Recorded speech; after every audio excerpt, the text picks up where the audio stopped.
सीमाएं टूट रही, एक पाँव रख कर देखो सारा फूट रही। सत्य अहिंसा और शोध के, सत्य अहिंसा और शोध के सपनों का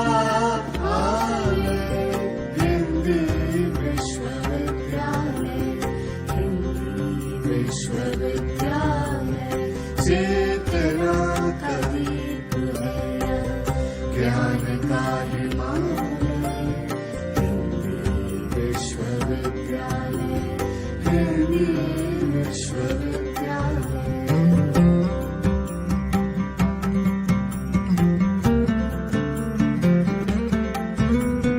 मधुमैली चट्टानों का वर्धाता है जो पठार, बंजर पर हरियाली की जय का प्रतीक साकार। दुर्लभ पांडुलिपियों का, दुर्लभ पांडुलिपियों का यह अनुपम संग्रहालय, हिंदी विश्वविद्यालय, हिंदी विश्वविद्यालय। चेतना का दीप है, ज्ञान का हिमालय, हिंदी विश्वविद्यालय, हिंदी विश्वविद्यालय।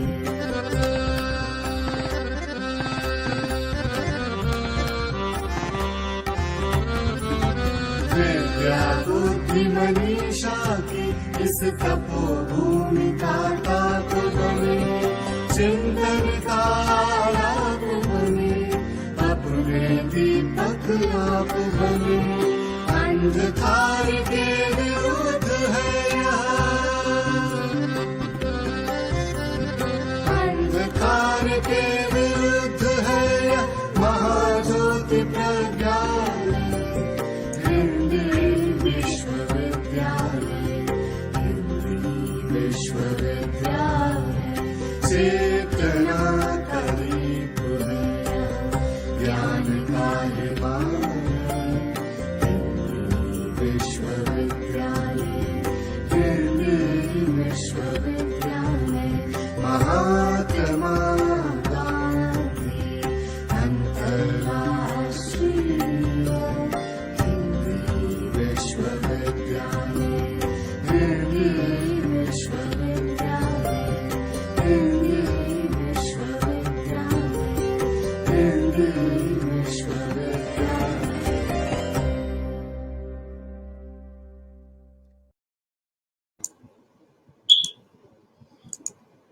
नमस्कार।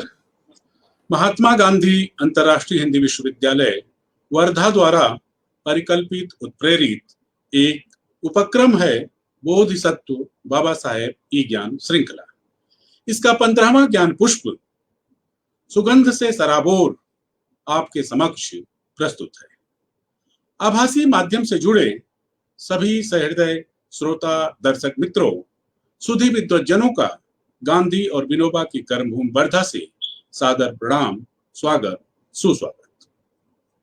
मित्रों, बोधिसत्व बाबा साहेब ई ज्ञान श्रृंखला की शुरुआत पिछले दिनों भारतीय ज्ञान परंपरा से हुई, जो ज्ञान अनुशासन के विभिन्न धरातलों का सिंचन करते हुए लगातार निरंतर अविरल प्रवाहमान है, जिसका पिछला यानी 14वां ज्ञान पुष्प स्वच्छता का समाजशास्त्र, आज का भारत और हम विषय पर केंद्रित रहा।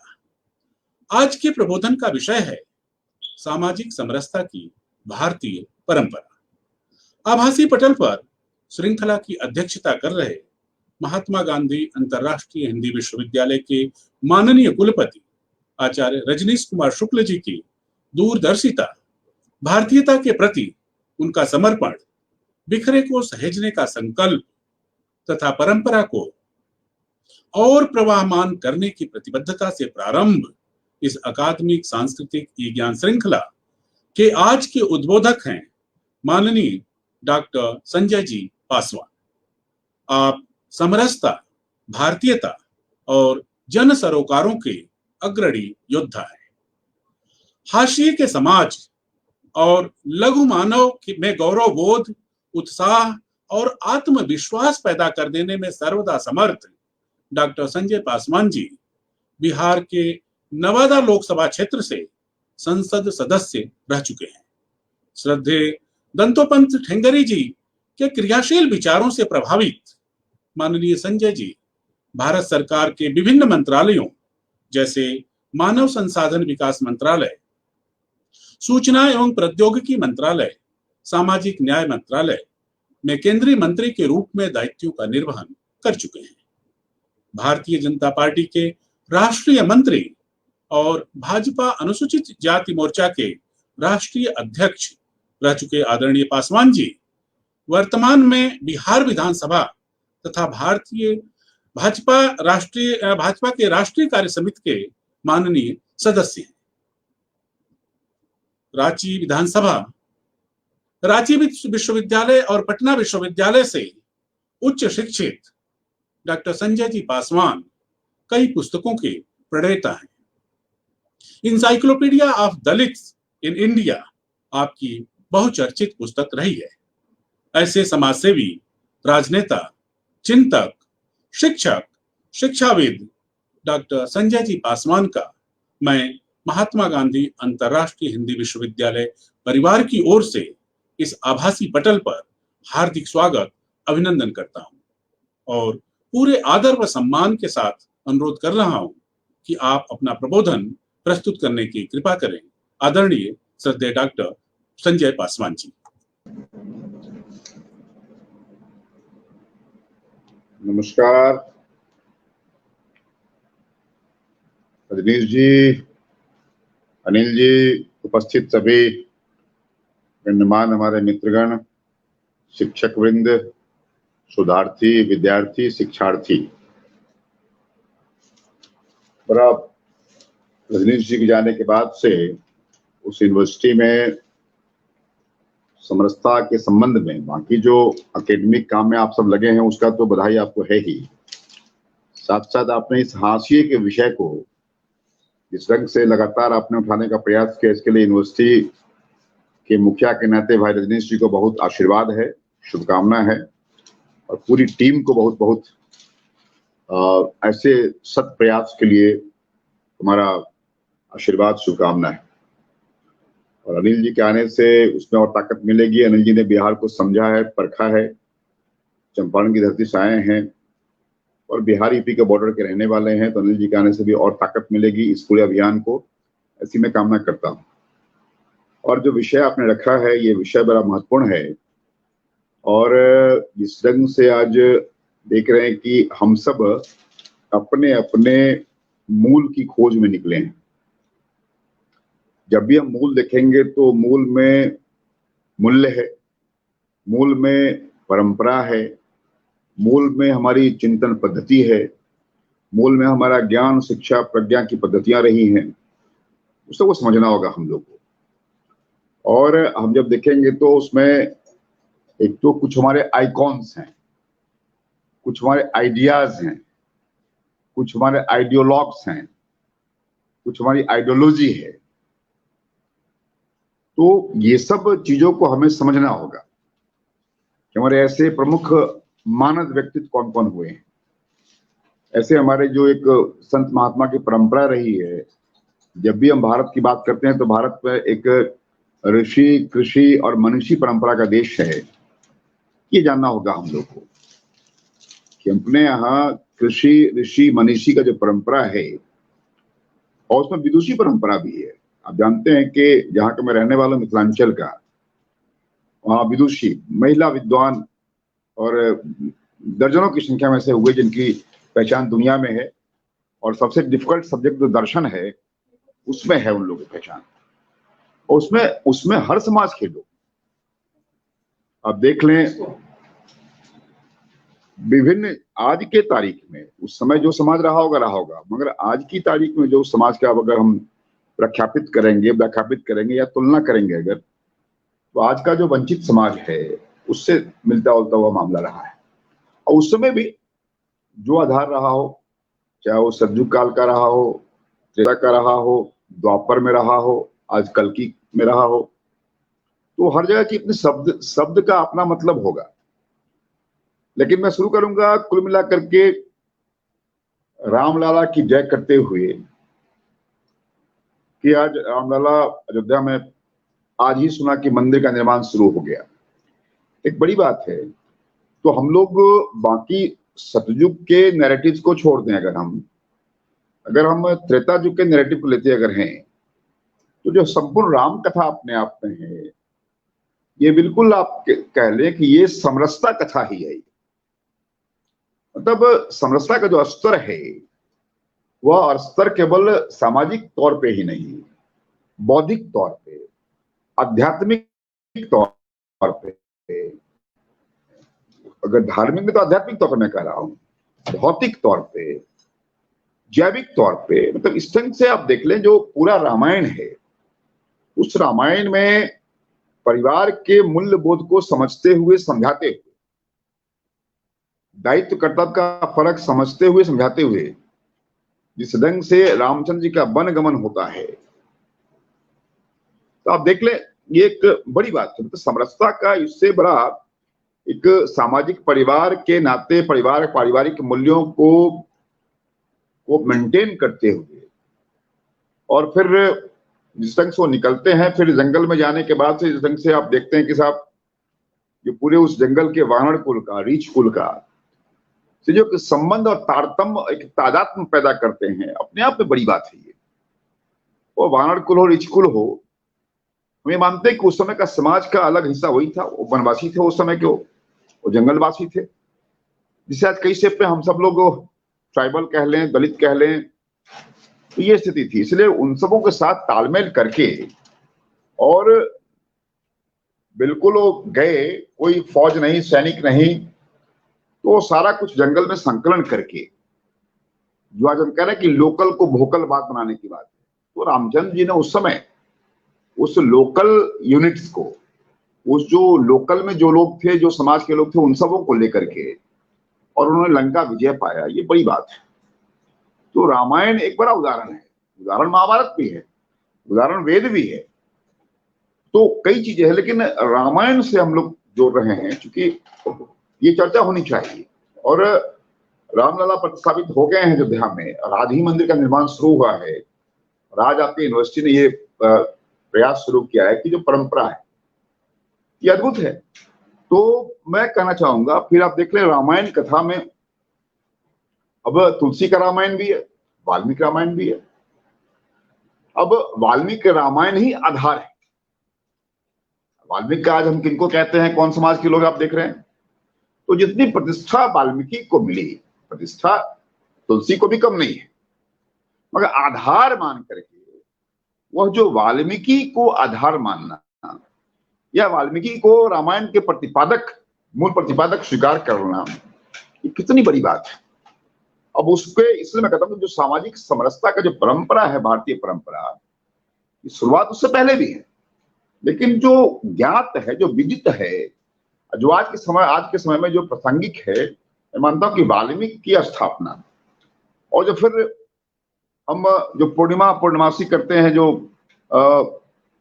इस महीने में जो वाल्मीकि जी का जो पूर्णिमा होता है, उस पूर्णिमा के दिन जो खीर की हम लोग, जो खीर खाते हैं हम लोग हैं, तो रात्रि भर हम लोग पूरा उस पूर्णमासी के रात में हम लोग खीर को रखते हैं, सवेरे खीर खाते हैं। यह भी कहीं ना कि आप समझ लें कि उस रात्रि काल में जो निशाचर हैं, उस निशाचर जो देव देवी हैं, जो निशी देव और निशा देव हैं, तो उन सबका आशीर्वाद मिलता है, प्रसाद मिलता है, तब उसको सवेरे लोग उसका पान करते हैं। ये मानते हैं कि साहब उनकी ज्ञान वृद्धि उससे होगी, या उनका ज्ञान का संवर्धन होगा, या उनका संस्कार संवर्धन होगा। ये सब मुझे लगता है कि प्रकृति का भी जो दिन रात है, प्रकृति में दिन का अपोजिट रात है, रात का अपोजिट दिन है, तो सबको मिला करके दिन में खीर बना के रात्रि में रख करके, और उस पूरे जो पूर्णिमा हम लोग करते हैं, वो उस पूर्णिमा के दिन, पूर्णमासी जो खीर का प्रसाद जो सवेरे खाते हैं हम लोग हैं, उसका अपना महत्व है। मतलब ये मैं कहता हूं कि प्रकृति में भी जो विषम है, जो विषम ऋतु है, उनमें भी सामंजस्य हो। उसमें भी एक तारतम्यता हो, उसमें भी तादात्म्य हो, ये आवश्यक। इससे रात चाहे वह मामला चाहे पूर्णिमा का हो या अमावस्या का हो, वह जो शरद पूर्णिमा कहते हैं हम लोग उसको, वह शरद पूर्णिमा से लेकर के अमावस्या का भी जो मामला होता है, और अमावस्या का अपना महत्व है। अब देखा आपने कि अमावस्या में और इसमें बिल्कुल कहते हैं कि अमावस्या के समय में और इस भादों के समय में कृष्ण जी का जन्माष्टमी होता है, राधाष्टमी होता है, उस दिन से रामनवमी होता है, सीता नवमी होता है।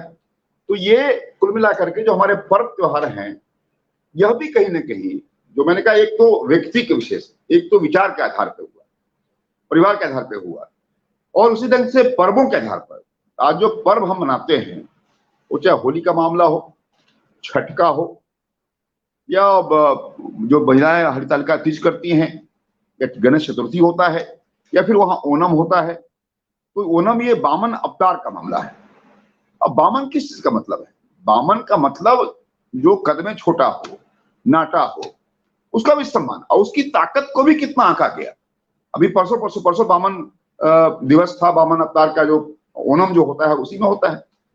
किस ढंग से हमने उन अपने अवतारों को भी, और जो अवतार के स्वरूप आप देख लें, आप मत्स्य अवतार से लेकर के बुद्धा अवतार तक आप देख लें स्वरूप, मतलब कंप्लीट इवोल्यूशन है ये जूलॉजी वाले स्वीकार करें ना करें, जो डार्विन का थियरी है उससे अधिक साइंटिफिक जेनेटिक थियरी हम सब लोगों का है कि हम मछली से शुरू करते हैं, मछली से लेकर के और बराह वामन अवतार तक हम लोग आते हैं।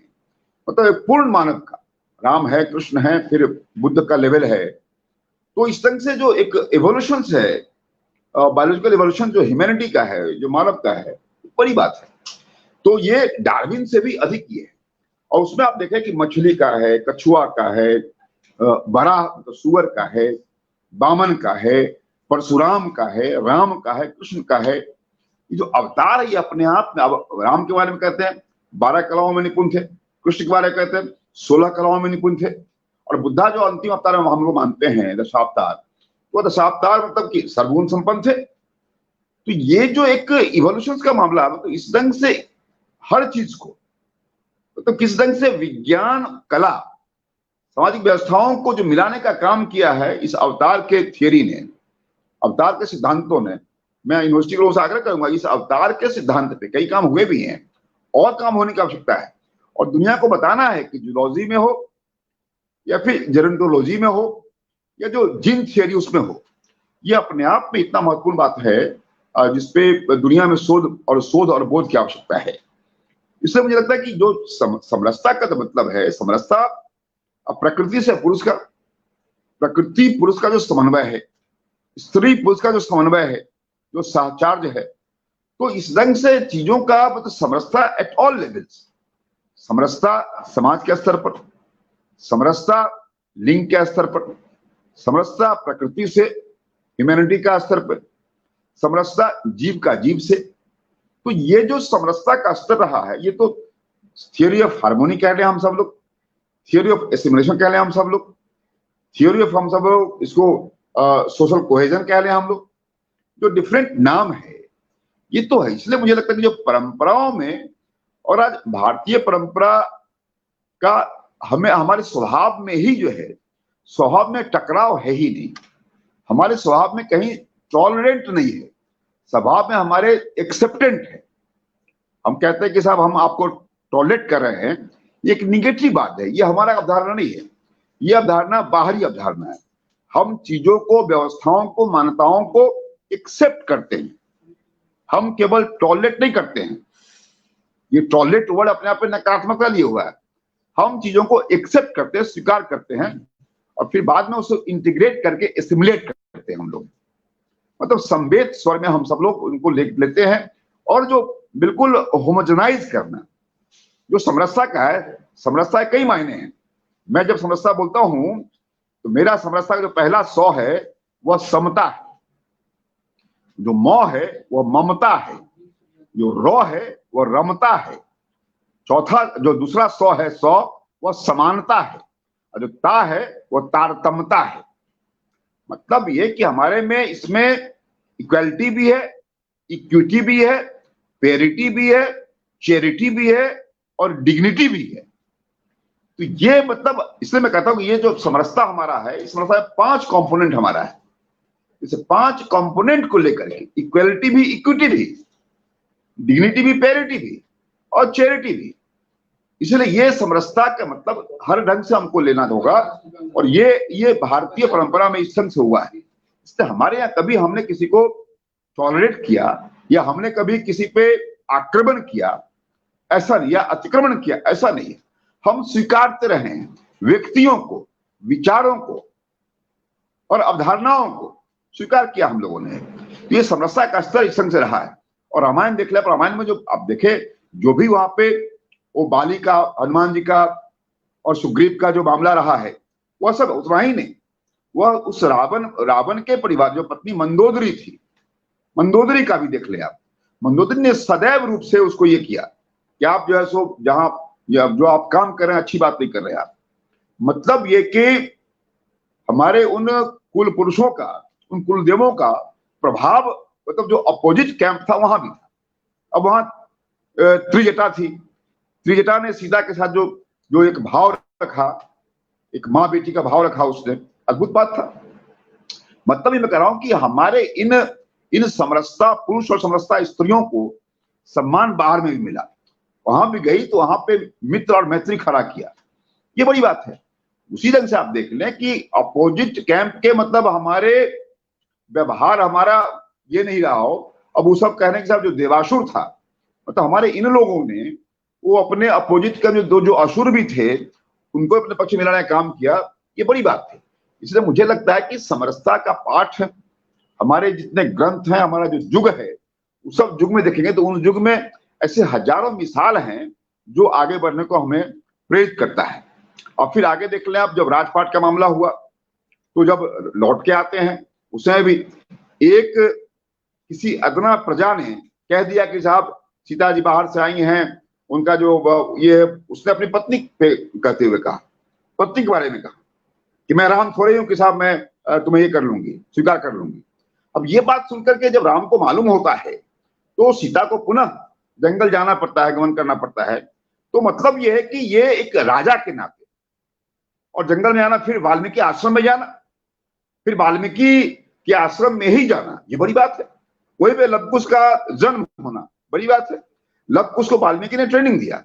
अब ये देख लें, इतना बड़ा उदाहरण कि एक राजा की पत्नी को जब ये होता है तो वह पत्नी भी एक वाल्मीकि आश्रम में जाकर के ये करती है और वहां उसका भरण पोषण होता है और फिर वहीं अपना प्रस्थान करती है अंतिम यात्रा पर। तो ये एक अपने आप में बड़ी बात। फिर आप देखें जो सीता का जन्म है, सीता का जन्म भी जो होता है, आप देखते हैं कि राजा जनक जो है, जब अकाल पड़ता है दुर्भिक्ष की स्थिति में, जब खुद हल पकड़ते हैं राजा, उस समय मिलती है वो। और उस राजा जनक ने खेत में पाई हुई बच्ची को जानकी नाम दिया। अब देख लें, कहा राजा जनक, उनकी बेटियां 3 और थी, लेकिन जानकी नाम इन्हीं को दिया। बाकी का नाम उर्वशी है, बाकी का नाम उर्मिला है, बाकी का नाम मांडवी है, श्रुतिप्रिया है, श्रुतिकृति है, तो ये नाम, लेकिन जानकी नाम, वैदेही नाम इन्हीं को मिला। मतलब ये भी समरसता का प्रतीक है कि जो लड़की खेत में पाई गई मिली, उसको जनक ने जानकी नाम दिया। सीता तो नाम उस हल का है, जो रेखा बनता है, उसके कारण जो रेखा बनता है हल के नोक से, सीता उसे कहते हैं। तो जानकी नाम दिया, वैदेही नाम दिया। तो ये कई ऐसे स्तर है, मतलब देख देख के समरसता का मिसाल उदाहरण मिलता है इस रामचरितमानस में। ये अद्भुत बात है। अब जो महाभारत आप देख लिया, महाभारत में कर्ण की व्याख्या जो हमारे दिनकर जी ने किया है, या उस पूरे कथन में, या कर्ण का भी आप देख लीजिए, कर्ण का रोल होता है। और कर्ण जिस समाज से आते हैं, कर्ण का क्षेत्र भी अंग जो है बिहार में ही होता, बिहार में ही है, तो वह भी कर्ण के प्रति सम्मान प्रतिष्ठा आप देख ले आप। और जो कर्ण का धर्म पे जो उनका अधिष्ठापन है, या जो धर्म के प्रति आस्था है, अद्भुत है। उनके एक एक वाणी में जो ओज भरा हुआ है, जो तेज था कर्ण में, वो अद्भुत था। उस कर्ण को जिस ढंग से स्थापित सम्मानित किया सब लोगों ने। उस कुंती के पुत्र बाकी पांडव भी थे, लेकिन उस कर्ण को जो सम्मानित किया गया है, यह भी अपने आप अद्भुत परंपरा है। आप देख लें, वहां पे भी जो जिस ढंग से सारा जो स्ट्रक्चर बनावट होता है, जिस ढंग से सम्मानित करते हैं पांडव और खुद कृष्ण संभाल रहे हैं पूरे युद्ध को, तो उसमें भी सबका अपना अपना महत्व रहा है। मतलब ये कि सामाजिक समरसता का जो एक मिसाल है हमारे इन तमाम चीजों में दिखाई पड़ता ही पड़ता है। साथ साथ उसके बाद आगे बढ़ते हम सब लोग हैं, तो आगे भी समाज में अब देख ले आप, जाति व्यवस्था बाद में आई। हम ये मानते हैं कि जाति व्यवस्था इस देश में व्यवस्था नहीं बल्कि जाति संस्कृति थी। जाति व्यवस्था ने संस्कृति, व्यवस्था तो खड़ा होता है जब व्यवस्था परिवर्तन कहते हैं लोग, ये पॉलिटिकल वर्ड है, लेकिन जो संस्कृति है वो इंटेलेक्चुअल वर्ड है। ये कि जाति संस्कृति थी, वर्ग विभाजन, श्रम का विभाजन था। सब आप जानते हैं कि हम सब लोग कि भले किसी और वर्ण में पैदा लिए मगर उनको ब्राह्मण का दर्जा मिला। ऐसे हजारों लोग हैं और कलुष की परंपरा है, ऐसे हजारों ऋषि मुनि हुए हैं जिनके माता पिता किसी और कुल के थे, मगर अपने विद्वता से, अपने ज्ञान प्रज्ञान से, संज्ञान से उन्होंने ब्राह्मण का दर्जा पाया, क्षत्रिय का दर्जा पाया। ये एक अद्भुत चीज मिला है। इसलिए मुझे लगता है कि ये जाति व्यवस्था बाद के दिनों में जाति संस्कृति जाति व्यवस्था बन गई, या जो बाद में लैटरल एंट्री होता है, जो कुछ प्रक्षेपण होता है, उसमें इस व्यवस्था को जिस ढंग से हमारे आक्रांताओं ने इसका मिसयूज किया, दुरुपयोग किया और हमारे ताना बाना को तोड़ने का प्रयास किया। तो हमें लगता है कि इन तमाम मूल को हम खोजने का प्रयास करते हैं। ऐसे हजारों उदाहरण मिलेंगे जो समरसता हमारे रक्त बीज में है, समरसता हमारे हम सब के जीन में है, समरसता हम लोग के स्वभाव संस्कार में बसा हुआ है। ये स्थितियां कुल मिलाकर के है। इसलिए मुझे लगता है कि इन सब चीजों को देखते हुए हम सब लोग मानेंगे हमारी व्यवस्थाओं में, हमारी मान्यताओं में, हमारे ग्रंथ में, हमारे महाग्रंथ में इतनी बातें जिससे पूरा संपूर्ण समाज को एक बनाए रखने का, एक पिरोए रखने का, हम अगर अपने आप को सनातनी मानते हैं, यह कारण है उस सनातनी में जो पहला सौ है समरस समाज का है, पहला सौ समरस समाज का है। हम सनातनी यूं ही नहीं है, मतलब सिंस टाइम इमेमोरियल। तो ये सनातनी समाज का जो पहला घटक है वह समरस है। हमने लोगों को स्वीकार किया है, अंगीकार किया हम लोगों ने, और इसीलिए हम सनातनी परंपरा का हम सब लोग अद्भुत हैं। और यह परंपरा हम लोग की रही है कि हम सब लोग इस दृष्टिकोण से भी जो समाज में अभी तक चल रहा है, कितने सारे आए, रोम इजिप्ट सब मिट गए, लेकिन ये भारत हिंदुस्तान मिटा नहीं। इसका कारण यह रहा है कि हम सब का जो सनातनी परंपरा है, हम सब का जो मुख्य कंपोनेंट घटक हमारा है वो समरसता का रहा हम लोग का। इसीलिए मुझे लगता है कि हम सब लोगों को अपने उस मूल को तलाशना चाहिए। आज वर्तमान के मोदी जी की जो सरकार है इस देश में, उसने एक प्रयास किया कि हम लोग अपने मूल को तलाशें, और उस मूल को तलाशने में जो यूनिवर्सिटी की जो भूमिका होनी चाहिए, ये भूमिका वर्धा के इस हिंदी विश्वविद्यालय ने जो बीड़ा उठाया है, और आपका तो नाम ही है विश्वविद्यालय का, जो पूरे विश्व के आप ये हैं, और अखिल विश्व का आपका संगठन अंतर्राष्ट्रीय है, आपका जो अंतर्राष्ट्रीय स्वरूप है उसके अनुकूल आप काम कर रहे हैं। और इस समरसता के तमाम मूल चीजों को लेकर के अगर हम तूल देंगे तो निश्चित तौर से आज जो सूल है वह सारा सूल, सामाजिक सूल, राजनीतिक सूल, सांस्कृतिक सूल, या जो बौद्धिक सूल भी अगर है वो सब खत्म होगा। और मेरा विश्वास है कि आपके प्रयास से, जो आपके बीसी महोदय जी ने जो प्रयास किया है और जो उनकी पूरी टीम है, इस समरसता के आयामों को हम अध्ययन करते हैं और उसको हम प्रसारित करते हैं, तो देश हमारा निश्चित रूप से आगे बढ़ेगा। और वही सोशल हार्मोनी है, वही सोशल कोहेजन है, वही सोशल एसिमिलेशन है, वही सोशल सॉलिडरिटी है। दुनिया में वामपंथ का जवाब, दुनिया में पूंजीपंथ का जवाब यही समरसता पंथ होगा। यही पंथ जो एकात्ममानवाद है, यही जो सांस्कृतिक राष्ट्रवाद है, यही दुनिया में कोरोना से भी बचाएगा हम सब लोगों को, महामारी से बचाएगा हम लोगों को, और महामंदी से बचाएगा हम लोगों को। और दुनिया में जो आपस में लड़ाई चल रही है आपस में, उस लड़ाइयों से मुक्त करेगा, ये समरसता मंत्र करेगा हम लोग का। आइए हम सब लोग मिलजुल करके अपने इस भाव को समझें, और जो इस भाव के खिलाफ जो लोग हैं उनको समझाएं। उसको हम लोग एनिलेट नहीं करें मित्रों, हम लोग उस परंपरा के लोग नहीं है कि हम लोग एनिमेशन करेंगे, हम लोग अमलगमेशन परंपरा के लोग हैं। इसलिए हम मानते हैं कि एनिहिलेशन ऑफ कास्ट नहीं, अमलगमेशन ऑफ कास्ट हो। कास्ट कल्चर है, कास्ट सिस्टम नहीं है। सिस्टम अंग्रेजों ने दिया, बना दिया इसको। सिस्टम जो बाहर से लोग आए आक्रांता, उन्होंने बना दिया। इस कास्ट कल्चर को समझें, समझाने का प्रयास करें, और निश्चित तौर से हमको रिविजिट करना चाहिए। जो कास्ट का जो स्ट्रक्चर है, जो इंस्टीट्यूशन है, उसको सोशियोलॉजी के लोग, पॉलिटिकल साइंस के लोग समझने का प्रयास करें हम सब लोग। और निश्चित तौर से समरसता का बड़ा बड़ा इंस्टीट्यूशन कास्ट ही है, जिस कास्ट को हम लोग जितना एलोबरेट करेंगे, समझेंगे, समझाएंगे, ऐसे जो एलाइड समस्याएं बनी हुई है उसको जितना हम रिजॉल्व करेंगे, उतना ही हम सब लोग, हमारा समाज समरस होगा। हमारा समाज सनातनी था, सनातनी है, सनातनी रहेगा, जिसमें समरसता मूल मंत्र होगा। इसलिए आप सबको पुनः बहुत बधाई, शुभकामना और शुभ आशीर्वाद है कि आपने बड़ा काम शुरू किया है। इसमें आप सफल होंगे, कामयाब होंगे, और आपके इन तमाम चीजों से, इन बौद्धिक व्यायाम से भारत सरकार भी लाभान्वित होगी। बहुत बहुत धन्यवाद आपका, और शुभाशीष, शुभकामना, शुभाशीर्वाद। हेलो हेलो जी भाई साहब, अनिल जी आगे। जी, बहुत ही सुंदर उद्बोधन, अनुभव, ज्ञान और विचार से परिपूर्ण, हृदय को छूने वाला प्रबोधन। इसके लिए श्रद्धेय डॉक्टर संजय पासवान जी को सादर साधुवाद। अब मैं महात्मा गांधी अंतर्राष्ट्रीय हिंदी विश्वविद्यालय के यशस्वी कुलपति, तुलनात्मक धर्म और दर्शन के ख्यातिलब्ध विद्वान आचार्य रजनीश कुमार शुक्ल जी से बड़े आदर और सम्मान के साथ अनुरोध कर रहा हूं कि आप अपना अध्यक्षीय उद्बोधन प्रदान कर हमें अनुग्रहित करें। प्रोफेसर रजनीश कुमार शुक्ल जी। बहुत बहुत धन्यवाद।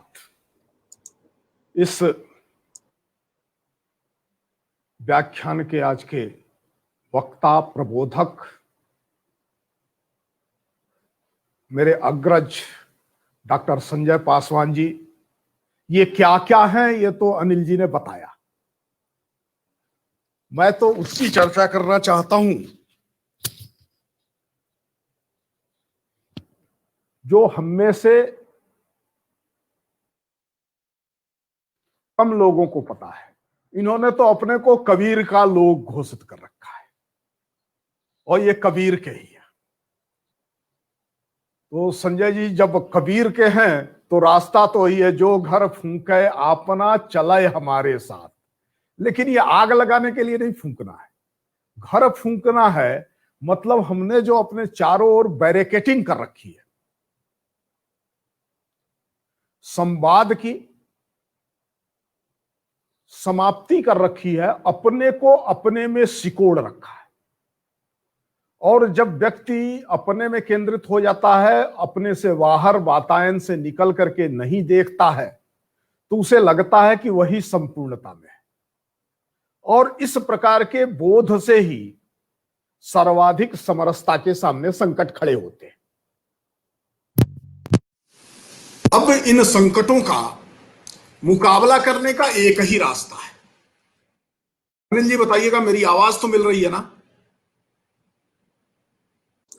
जी सर, आवाज आ रही है, साफ है जी, साफ है सर आवाज। तो इस संकट से मुकाबला करने का रास्ता क्या होगा, इसके सूत्र मिले हैं। सामान्य तौर पर यह कहा जाता है कि ऐसी बात असंभव होती है, कठिन होती है। संस्कृत में एक सूक्ति है जिसका अर्थ है कि हितकारी भी हो और सुमधुर भी हो, ऐसा वचन दुर्लभ होता है। पर आज हमको डॉक्टर संजय जी के व्याख्यान से ये दोनों एक साथ प्राप्त हुआ है। हितकारी भी है, सुमधुर भी है। केवल हितकारी होने से समरस नहीं हो सकता है, माधुर्य तो जरूरी है समरसता के लिए। जीवन में, व्यवहार में यदि माधुर्य नहीं होगा तो समरसता नहीं आएगी। इसीलिए कृष्ण समरसता के भारत में महान प्रतीक है। इसीलिए राम समरसता के प्रतीक है, क्योंकि राम और कृष्ण जीवन में सर्वत्र माधुर्य की सृष्टि करते हैं। जहां राम एक ही सा देखते हैं, एक समान देखते हैं, एक तरह की न्याय दृष्टि के साथ देखते हैं, करुण न्याय दृष्टि के साथ देखते हैं, उस मंथरा को, कैकेयी को, सीता को, सुपर्णखा को, सबरी को, तारा को, मंदोदरी को, केवट को, बानरों को, ऋक्षों को, राक्षसों को, सबके प्रति करुण है और करुण रहते हुए भी सबके बीच न्याय की स्थापना के लिए सचेत। समरसता करुणा मूलक न्याय की स्थापना है। भारतीय परंपरा में यह राम में दिखाई देता है, कृष्ण में दिखाई देता है, बुद्ध में दिखाई देता है। यह सामाजिक समरसता का दृश्य है। दशावतार की तरफ उल्लेख करके डॉक्टर संजय जी ने हमको एक बड़ी दृष्टि दी है कि चर अचर स्थावर जंगम सब में समरसता की दृष्टि, एकात्मता की दृष्टि, एकतानता की दृष्टि, एक ही चित और एक ही चेतना के विस्तार की दृष्टि देखना हो तो भारत के अवतार के सिद्धांत में देखा जा सकता है। यह बायोलॉजिकल भी है, कल्चरल भी है और सोशल भी है।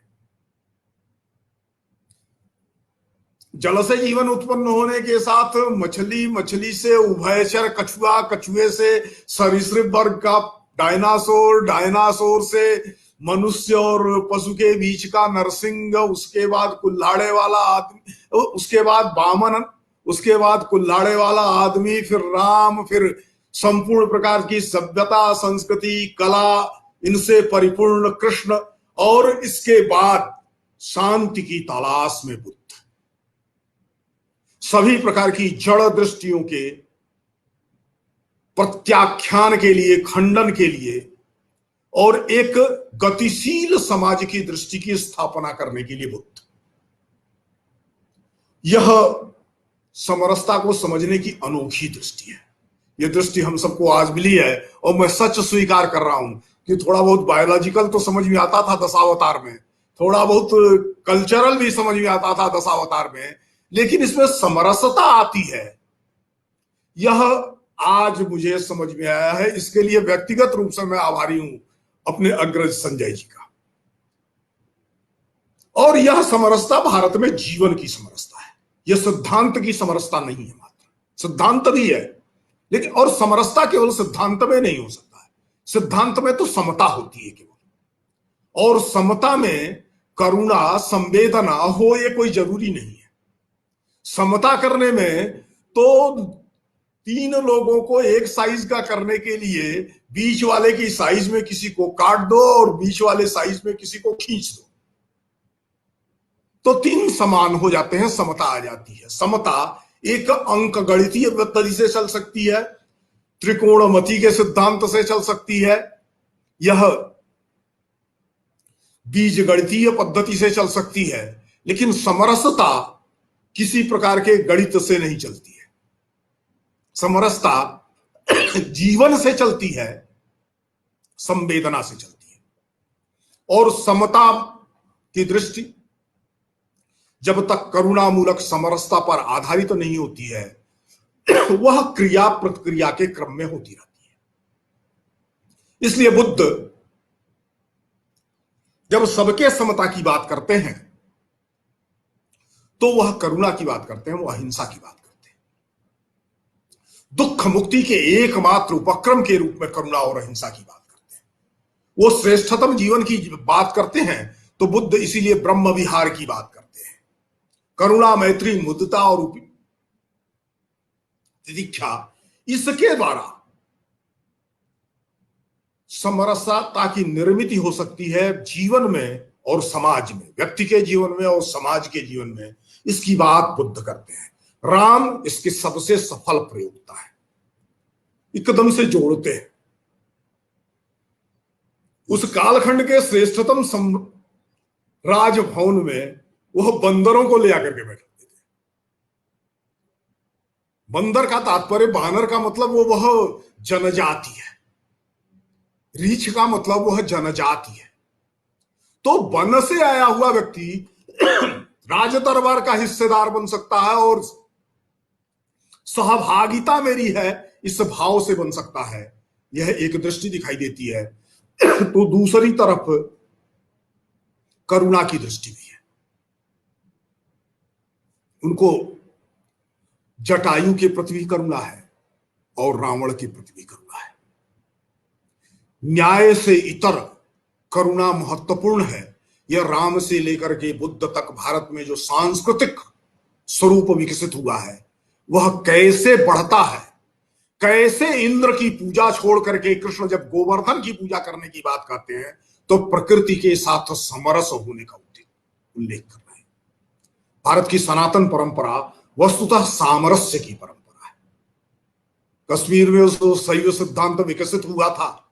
उस कश्मीर शैव दर्शन ने उस कश्मीर शैव दर्शन ने तो सामरस्य की उत्पत्ति हो, सामरस्य की स्थिति प्राप्त हो, यही साधना का, दर्शन का और जीवन व्यवहार का आत्यंतिक आधार माना था। समरसता की भारतीय दृष्टि यांत्रिक नहीं है, संपूर्णतः मानवीय है। यांत्रिकता में समता बनाने में कोरोना आ जाता है, क्योंकि समता बनाने के लिए किसी को काटना पड़ता है और किसी में जोड़ना पड़ता है। जो भारत की मानवीय समरसता की दृष्टि है, उस मानवीय समरसता की दृष्टि में काट जोड़ नहीं होती है, सबका विस्तार होता है। इसी को बुद्ध लोकानुकंपा कहते हैं, इसी को राम भी लोकानुकंपा कहते हैं, इसी को कृष्ण लोक संग्रह कहते हैं, इसी को गांधी विनोबा सर्वोदय कहते हैं, इसी को बाबा साहेब शिक्षा, संगठन और संघर्ष के माध्यम से सांस्कृतिक और साभ्यतिक परिवर्तन करते हुए सबके बीच एक सी जीवन दृष्टि की निर्मित का सिद्धांत प्रस्तुत करते हैं। और तितिक्षा पर आधारित, करुणा, मुदिता, उपेक्षा पर, मुदिता और मैत्री पर आधारित जो बुद्ध की धम्म देशना है, उस धम्म देशना के माध्यम से एक समरस समाज, श्रेष्ठ समाज की निर्मित का उपदेश देते हैं। ये व्यवहार में कैसे आएगा? आज किस प्रकार से भारत की ऋषि परंपरा, कृषि परंपरा और विदुषी परंपरा, इन तीनों प्रकार की परंपराओं के पुनर्जागरण से, इनके गौरव के पुनरोच्चार से समरसता की निर्मित होगी, इसका जो उल्लेख किया है डॉक्टर संजय जी ने, निश्चित रूप से हम सबके लिए उपादेय है, महत्वपूर्ण है। आज के कालखंड को प्रस्तुत करते हुए जब आपने कहा कि राम की कथा समरसता की कथा है, सामरस्य की कथा है, राम की कथा करुणा की कथा है, तो साथ ही प्रतिपादित किया कि अयोध्या में जो आज राम मंदिर का निर्माण हुआ, इस देश में समरसता के पुनरोच्चार का पर्व है, कालखंड है। ये समता से आगे बढ़ करके सबके बीच मनुष्य होने के नाते, सबके बीच भारतवासी होने के नाते, भारत का बेटा होने के नाते, भारत की बेटी होने के नाते, भारत भूमि के अन्न जल पर समान अधिकार है और भारत भूमि के अन्न जल को सब तक पहुंचाने का समान दायित्व है। यह भ्रातृत्व भाव के साथ, बंधुत्व के साथ किस प्रकार से संभव हो सकता है? तो यह राम का रास्ता है। केवट को गले लगाते हैं जब राम, तो सिर्फ गले नहीं लगाते, सिर्फ मित्र नहीं बनाते हैं। तुम मम प्रिय भरत सम भाई कहते हैं। भरत जो उन्हें अपने चारों भाइयों में सबसे प्रिय है, केवट उसके समान प्रिय है। युधिष्ठिर जब वह सुग्रीव से मित्रता करते हैं तो अग्नि को साक्षी मान करके, प्रकाश को साक्षी मान करके, इस सत संकल्प को साक्षी मान करके, रामो दीर्न भासते, राम दो बातें नहीं कहता, इस संकल्प के साथ वह न्याय की प्रतिष्ठा होगी। सुग्रीव के साथ हुए अन्याय की पूर्ति के लिए मैं सीता की खोज को स्थगित करके हुए सबसे पहले सुग्रीव को अन्याय से मुक्त करा करके सुग्रीव को न्याय मिले, उसका सामाजिक अधिकार, उसका राजनीतिक अधिकार प्राप्त हो, इस प्रकार के सन्मित्र के रूप में अपने को प्रस्तुत करते हैं। और इस विश्वास के साथ, यह जो विश्वास जागृत होता है समाज के द्वारा, उसका परिणाम होता है कि जो असंभव माना था, रावण ने भी आश्चर्य किया और कहा नर वानर कर संगति कैसे। उस नर वानर के बीच संगति करते हैं, और संगति करते हैं का मतलब वो एग्रीमेंट नहीं है, उनको समरस कर देते हैं। समानो मंत्र समति समाना कर देते हैं। समान लक्ष्य, समान मेधा, समान बुद्धि, समान दृष्टि, समान उद्देश्य के साथ चलने वाले समूह के रूप में निर्मित कर देते हैं समरसता की यह दृष्टि। पक्षियों में सबसे खराब माने जाने वाले गिद्ध, पशु प्राणियों में सबसे छोटा एक समझे जाने वाला गिलहरी, श्वान, कौवा, इनके बीच भी न्याय की दृष्टि, करुणा की दृष्टि, और जिनको अपराध बोध हो गया है उनको फिर समाज के अंदर समान रूप से चलने और अधिकारों का उपयोग करने की अनुमति देने वाली दृष्टि का, राजनयिक दृष्टि का निर्माण करते हैं। तो एक राजनैतिक समरसता, न्याय दृष्टि की समरसता, धन और अर्थ की समरसता, स्त्री पुरुष के बीच सामरस्य, स्त्री को उसका अधिकार मिले, इसकी दृष्टि, यह रामकृष्ण और बुद्ध के जीवन से किस प्रकार से ध्वनित होता है। भारतीयता की दृष्टि, भारत के अवतारवाद के बीच केवल जीव विज्ञान की दृष्टि नहीं है, केवल संस्कृति की दृष्टि नहीं है, अपितु जीवन की दृष्टि है, समरस जीवन की दृष्टि है, करुणा युक्त जीवन की दृष्टि है। श्रेष्ठतम प्रत्येक अर्जित कर सके और प्रत्येक अपना जो सबसे प्रिय है उसका त्याग करके अपने वंचितों के बीच वितरित कर सके, इसका जो जागरण होना चाहिए, जो शिक्षा होनी चाहिए, जो संस्कार की निर्मित होनी चाहिए, जिसमें अपने मोह मद के घर को जला करके समाज में समता और समरसता के रास्ते पर, सत्य के रास्ते पर, चिन्मयता के रास्ते पर, राम के रास्ते पर चलने का उद्घोष कबीर ने किया था। उस कबीर के लोग का आज व्याख्यान हुआ है। जब अपने सबसे नए एनजीओ, मैं नहीं कहूंगा वो तो पूरा आंदोलन है, उसका नाम मुझे संजय जी ने बताया था आज से 5-6 वर्ष पहले, कबीर के लोग, तो हठास में चौंक गया था। ये कबीर के लोग का तात्पर्य क्या है? क्या ये कोई विभाजन की नई दृष्टि है? लेकिन जब इनके काम को, इनके अभियान को, उससे जुड़े हुए लोगों के जीवन और व्यवहार को मैंने मूल्यांकित किया तो कबीर के लोग भारत में समरसता के लोग हैं, सामंजस्य के लोग हैं। ये केवल समरसता, सामंजस्य, समता, करुणा, अहिंसा, सुशासन के सिद्धांतकार नहीं है, इसके व्यवहारकार हैं, इसके प्रयोक्ता हैं। ऐसे सामरस्य के एक प्रयोक्ता भारत, समकालीन भारत में एक महनीय व्यक्तित्व का हमको जो व्याख्यान प्राप्त हुआ, उस व्याख्यान के लिए मैं आभार व्यक्त करता हूं। आज वह दृष्टि पता चली है कि कैसे भारत में जो ये लोकोत्सव है, यह एक दूसरे के पूरक है।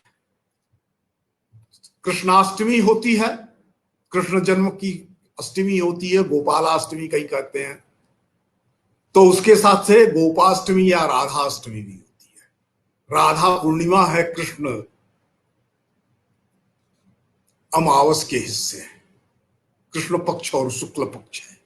कृष्ण और शुक्ल पक्ष मिलकर के श्वेत शाम जब दोनों मिलते हैं तो सूरज की रोशनी में जब दिखता है तो सप्तरंगी बनता है, इंद्रधनुष बनता है। कैसे केवल श्वेत और श्याम से इंद्रधनुष बन सकता है, इस प्रकार का व्याख्यान आज हमको प्राप्त हुआ है। कैसे प्रकृति में जो विषमता है, विषमता विरोधी नहीं है, इनमें तारतम्य है, इसमें सिंक्रोनाइजेशन है और इसमें हार्मोनी है। इसको जिस प्रकार से संजय जी ने बताया है, मैं उनके लिए, उनके प्रति समरसता के विविध सिद्धांतों के एक विद्यार्थी के रूप में आभारी रहूंगा। और तो और समरसता के जो उन्होंने व्युत्पत्ति लब्ध अर्थ किया है, समता, ममता, रमता, सत्ता और तारतम्यता, जिसमें समता भी होगी, जिसमें ममता भी होगी, जिसमें डूब जाना है, रम जाना है, जिसमें सम्मान है, स्वाभिमान है, और जिसमें इनकी तारतम्यता है, एकाकारिता है, एक के साथ दूसरा जुड़ करके आगे बढ़ता है। यह दृष्टि जो समरसता की है, यह जो पंचबाण समरसता के हैं, ये शायद काम के पंचबाणों से समाज को उद्लसित करने के लिए कम प्रभावशाली पंचबाण नहीं है। इन पंचबाणों के लिए मैं निश्चित रूप से, या इस पंच पल्लव के लिए जो प्रस्तुत किया है समरसता का, संजय जी आपके प्रति मैं विशेष रूप से आभार व्यक्त करता हूं। मैं आभार व्यक्त करता हूं समरस समाज के निर्माण में, सनातनी जीवन के निर्माण में मूल प्रारंभ बिंदु और हमारा पर्यवसान बिंदु दोनों ही समरसता है, सामरस्य है, एकाकारिता है, एक दूसरे के भेदों को देखते हुए एक दूसरे से एक हो जाना, भेदों को जान करके अभेद की ओर पहुंच जाना। क्योंकि अंतर तो रहेगा, कोई 80 किलो का होगा, कोई 70 किलो का होगा, लेकिन 70 किलो वाला 70 किलो भारी है, 80 किलो वाला 80 किलो भारी है, दोनों वजनदार हैं, इसलिए वजन में भेद नहीं है। इस गुण की दृष्टि से जो समरसता बनती है, उसमें सबके लिए जगह बनती है, सबका सम्मान बनता है, सबकी पहचान बनती है, सबकी अस्मिता सुरक्षित रहती है, सबका गौरव सुरक्षित रहता है, सभी मानवर्धित होते हैं और सभी दूसरों के लिए श्रेष्ठ करने का प्रयास करते हैं। इस प्रकार का एक उद्घोषित करता हुआ जो आज श्रेष्ठ व्याख्यान प्राप्त हुआ है, इस श्रेष्ठ व्याख्यान के लिए मैं धन्यवाद ज्ञापित करते हुए अब मैं अनिल जी से अनुरोध करता हूं। मैंने व्यक्तिगत धन्यवाद दिया है, लेकिन विश्वविद्यालय के प्रति संजय जी की अहेतु की कृपा बनी रहती है। स्वयं से कह करके आ जाते हैं कि अब मुझे हिंदी विश्वविद्यालय आना है और आप लोगों से बात करनी है, और हम लोग को दिशा दिखाते हैं, इसका इंतजार नहीं करते हैं, बुलाए जाएंगे तब बताएंगे किधर चलो। दिल्ली में होते हैं, वहां से भी फोन करके बताते हैं कि आज का समाज आपसे ये अपेक्षा कर रहा है, और इस विश्वविद्यालय की अच्छी बातों की पूरे देश में चर्चा करने वाले एक राजनेता, एक बड़े आचार्य प्रोफेसर और एक महनीय सामाजिक कार्यकर्ता, तीनों रूप में इस विश्वविद्यालय के कल्याण मित्र हैं। इसलिए विश्वविद्यालय की ओर से, विभाग की ओर से और हम सब की ओर से धन्यवाद ज्ञापन करने के लिए मैं प्रोफेसर अनिल कुमार राय अंकित जी से अनुरोध करता हूं। धन्यवाद सर। दो श्रेष्ठ आचार्य, एक जननेता, समाज का नेतृत्व करता, और दूसरा बौद्धिक परिसर का नेतृत्व करता। दोनों के अद्भुत बौद्धिक उद्बोधन से हमें समरस होने की प्रेरणा मिली है, निसंदेह प्रेरणा मिली है, और समरसता का जो विस्तृत चित्र, भारतीय परंपरा का चित्र जो हमारे सामने उपस्थित हुआ है, वो हमें गर्व करने के लिए पर्याप्त है हमारे लिए। मैं विश्वविद्यालय परिवार की तरफ से अपने अग्रज और आदरणीय डॉक्टर संजय पासवान जी के प्रति कृतज्ञता ज्ञापित कर रहा हूं, क्योंकि आप हमारे अनुरोध को स्वीकार किए और इस बोधिसत्व बाबा साहब की ज्ञान दोनों अनुज को आशीर्वाद है। इस बोधिसत्व बाबा साहब की ज्ञान श्रृंखला की एक मजबूत कड़ी बन करके आज हमारे सामने उपस्थित हुए। हमारे जो इस आभासी माध्यम के दर्शक श्रोता हैं, उनको अपने विचार से, अपने अनुभव से और अपने ज्ञान से लाभान्वित किए, समरस होने के लिए हम सबको प्रेरित किए और अपनी भारतीय परंपरा में सूत्रों को उपस्थित करके प्रेरित किए। ये महत्वपूर्ण है। मैं श्रद्धेय डॉक्टर संजय पासवान जी महात्मा गांधी अंतर्राष्ट्रीय विश्वविद्यालय परिवार की तरफ से कृतज्ञता ज्ञापित करता हूँ और उम्मीद करता हूँ कि आपका मार्गदर्शन इस विश्वविद्यालय के प्रति, हमारे प्रति लगातार बनी रहेगी। हम ऐसी अपेक्षा आपसे करेंगे। विश्वविद्यालय के माननीय कुलगुरु आचार्य रजनीश कुमार शुक्ल जी, जिनकी प्रेरणा से ये श्रृंखला शुरू हो पाया है, और इस एक तरह से कोरोना काल में ई ज्ञान का जिस तरह से महत्व बढ़ा है, इस प्लेटफॉर्म का जिस तरह से महत्व बढ़ा है, उसकी स्वीकार्यता जिस तरह से बढ़ी है, उसको हम लोगों ने समझ करके और बोधिसत्व बाबा साहब के नाम से बोधिसत्व बाबा साहब को समर्पित इस ई ज्ञान श्रृंखला को प्रारंभ करके न सिर्फ विश्वविद्यालय परिवार बल्कि देश दुनिया से जुड़े हुए तमाम बौद्धिक इस परिवार के बीच अपने इस प्लेटफॉर्म के माध्यम से ज्ञान का प्रचार प्रसार हम लोग कर रहे हैं। मैं विश्वविद्यालय के माननीय कुलपति आचार्य रजनीश कुमार शुक्ल जी के प्रति भी आभार ज्ञापित करता हूं कि आपने एक सुंदर परिकल्पना करके एक सुंदर मंच उपलब्ध कराया, जिसके माध्यम से हम सभी लाभान्वित हो रहे हैं। इस बोधिसत्व बाबा साहब ज्ञान श्रृंखला से जुड़े सभी श्रोता दर्शक, हमारे मित्र बंधु जो इस श्रृंखला से जुड़ करके हमें लगातार प्रेरित कर रहे हैं, अपने एक तरह से टिप्पणी के माध्यम से, अपने प्रश्नों के माध्यम से, अपनी प्रतिक्रिया के माध्यम से हमें लगातार प्रोत्साहित करते हैं कि इसको अनवरत जारी रखा जाए। और जब से ये शुरू हुआ है तब से अनवरत जारी है। सप्ताह में हमने संकल्प लिया था कि कम से कम हर गुरुवार को ये श्रृंखला एक दिन उपस्थित होगी, लेकिन बताते हुए गर्व हो रहा है कि प्रायः 1 से 2 हम सप्ताह में इस श्रृंखला को लेकर के आते हैं। एक तो अनिवार्यतः लेकर के आते हैं, और इस सब का श्रेय इस प्लेटफॉर्म के श्रोताओं, दर्शकों, मित्र, बंधु बांधवों को जाता है कि आपकी उपस्थिति से हम प्रेरित होते हैं, प्रोत्साहित होते हैं और आपके समक्ष इस श्रृंखला को लेकर के उपस्थित होते हैं। मैं सभी इस आभासी माध्यम से जुड़े सभी अपने मित्रों के प्रति भी आभार ज्ञापित करता हूं। साथ ही इस श्रृंखला के संयोजन जुड़े हुए हैं, खासकर प्रोफेसर कृपाशंकर चौबे जी, इस श्रृंखला के सह संयोजक श्री संदीप कुमार वर्मा जी, और इस ज्ञान, इस तकनीक के माध्यम से ज्ञान के प्रसार करने में हमारे तकनीकी सहायक श्री अरविंद कुमार जी, हेमंत दुबे जी, मिथिलेश राय, राजदीप राठौर, अनिल ढोरे, आप सभी के प्रति मैं हृदय से धन्यवाद ज्ञापित करता हूं। कोटिशः आभार। आप सभी का जीवन फलदायी हो, मंगलमय हो, इसी आशा और उम्मीद के साथ हम पुनः मिलेंगे। पुनः आभार।